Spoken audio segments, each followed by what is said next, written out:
So Twitter today decided to promote this hashtag Trump stroke. Okay, this is a left-wing radical conspiracy theory about President Donald Trump having visited Walter Reed Hospital back in the fall of 2019. And the reason that they documented for this visit was a annual physical checkup that had to be rushed because of his busy schedule. So pretty standard stuff. The hospital wasn't even alerted of his arrival, so it wasn't really that big of a deal. And this left-wing hack job just released a book that CNN obtained early. So obviously CNN is very trustworthy to be reporting this. But they decided to report that Trump had a stroke, and that's why he was at the hospital. So obviously President Trump came out today and denied that he had any type of stroke and said he just went there for his annual physical, which is what the White House documented when it happened. And it's just honestly sad because yesterday we saw Joe Biden, rush a visit to Pennsylvania, and it was hilarious to watch. I sat here and watched it all unfold over the past few days. So Trump's poll numbers have been just going through the roof. Most of you guys probably know this. Ever since these riots have been happening and Joe Biden continues to not address them. And President Trump had the very positive and uplifting RNC. His poll numbers have been going through the roof. Okay, he's been getting polls in Michigan, showing him up in Michigan, which is unheard of. He's up in Pennsylvania. He's up in all the swing states pretty much. He's close in Minnesota.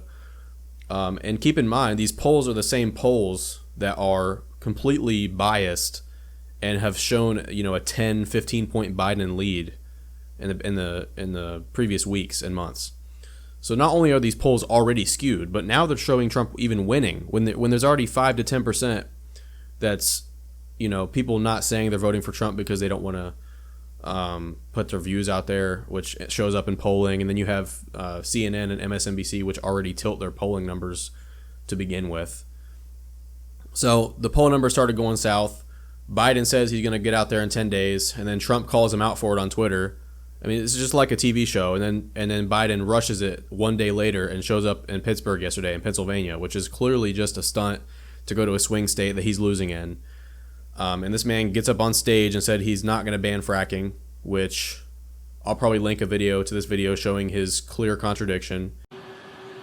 I am not banning fracking. Would there be any place for fossil fuels, including coal and fracking, in a Biden administration? No, we would work it out. We would make sure it's eliminated and no more subsidies for either one of those, any fossil fuel. Let me say that again. I am not banning fracking, no matter how many times Donald Trump lies about me. No new fracking. And by the way, on the Recovery Act, I was able to make sure we invested $90 billion in making sure we brought down the price of solar and wind that is lower than the price of coal. That's why not another new coal plant will be built. I did that while you were watching. Number one. Number two. We are going to get rid of fossil fuels. Well, what about, say, stopping fracking and stopping... Yeah. I guarantee you, we're going to end fossil. And then he has this 30-second moment where he can't even talk. He said COVID said something about 100 years, and he was trying to say the amount of COVID deaths that have happened, and he couldn't even say that it was 180,000 or whatever it is. He said 100 years, so he couldn't even get the words out. And it's just hilarious to me that Biden can't talk. He can't talk, he can't think, he can't put a sentence together in a little 30-minute teleprompter speech that he did not take questions for. Why are you not taking questions, dude? It's 2 months away from the election. You're still not taking questions. I think the last time he took questions was in July. Do you guys think that if Trump didn't take questions for 2 months, that it would just not even be reported on? Do you think if Trump said the amount of COVID deaths was 100 years, do you think that the media wouldn't report that? No, we have, and this is what I'm saying, we have Twitter promoting this hashtag saying that Trump had a stroke, which is a conspiracy theory with no proof to back it up other than these left-wing hack jobs. They're promoting that over the fact that Biden couldn't even speak, couldn't even say the number of COVID deaths on a teleprompter. You guys know he had it sitting there on a teleprompter, coming down the screen. It said 180,000 on the prompter. He couldn't even read it. He had to say 100 years, and then he couldn't even get the sentence out. And this is what we're dealing with, and they're not reporting on this. They're reporting some conspiracy theory. Again, this shows Twitter's bias. social media, one of the most powerful social media companies in America, in the world, Twitter, having a clear bias against one political side of the spectrum, one political side. And, you know, Trump has tried to put some legislation into place to limit this censorship and this bias because, you know, if anybody's trying to influence an election, it's these companies.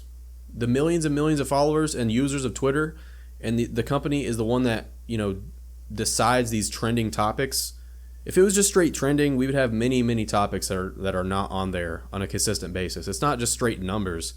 You know, there's articles on here that have no basis to be on trending other than the fact that the editors and the people that work at Twitter put them up there at the top. So, you know, they decide what people see. They decide what their millions of users see on a daily basis. So, no wonder we have these conspiracy theories being put out by the left to try to distract and take away from the fact that their presidential candidate went out on the campaign trail on a rush visit just because his poll numbers are crashing and looking terrible.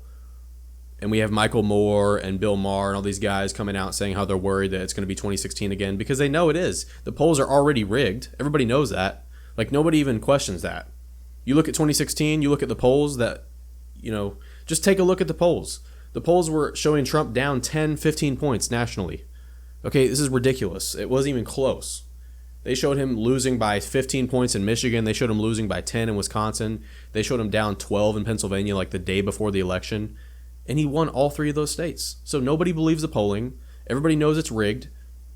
And they're still showing Trump winning. So clearly he's up, right? I mean, clearly they're worried. So now their strategy is to try to put out these ridiculous conspiracy theories. And I just think it's terrible. Like, it's just terrible to see that. So I think Twitter needs to be held accountable. I really do. We're getting to the point where Twitter is not just some social media company that's not really that, big of a deal, not powerful. Twitter is arguably the biggest conversational social media platform there is and has hundreds of millions of users. They maybe have billions of users. I don't know, to be honest. But I know they have tons of users. And this type of doctoring of their trending page and getting stuff in front of people's faces, it's free advertisement for Biden. And it definitely has the potential to impact the outcome of the election. So, yeah, it's just a joke, right? It's just a joke to me. So we'll see what happens. Let me know what you guys think in the comments down below. Make sure you subscribe here. I'm a brand new channel. I'll be trying to bring you guys political videos that are relevant in today's commentary, in today's society, as best I can. And like the video if you enjoyed it. And turn on your post notifications because you probably won't see this video even if you are subscribed to me because I am a new channel. But yeah, that being said, guys, I'll see you guys next time. And remember, the only person stopping you is you. Peace.